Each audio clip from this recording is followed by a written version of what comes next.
itshela ingqondo yakho ukuthi inkanuko mayizala izala isono sizala ukufa. You can control yourself from committing sin, but you cannot control ama consequences. Eso. Angiphindi ungakwazi ukuthi no esonweni sidemand ukwenziwa. Kodwa ukwazi ukuthi no kuma consequences. Say we HIV positive, you can't control them. You better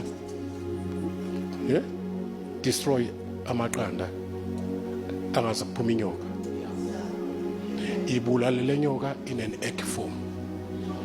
Bulala le micabango ingaka ibi i-action. Ngoba izozala i-habit. I-habit izala i-character. And the character is determining your destiny. Akusasho ukuthi udakiwe kuthiwa wisidakwa.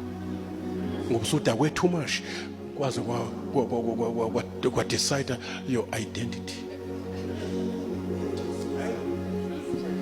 Manje kufanele uyibulalise imicabango usathana sayitsha. I-temptation iqala there. So that is why your mind must be renewed. In actual fact, your mind must be injected, vaccinated. Khona izoba ne-spiritual resistance. So that your mind can resist the devil. He will flee from you. I-resistance idalwa ukuthi udla kakhulu ezweni nakumoya ongcwele. Your head must be anointed with oil. Your head must be covered by helmet of salvation.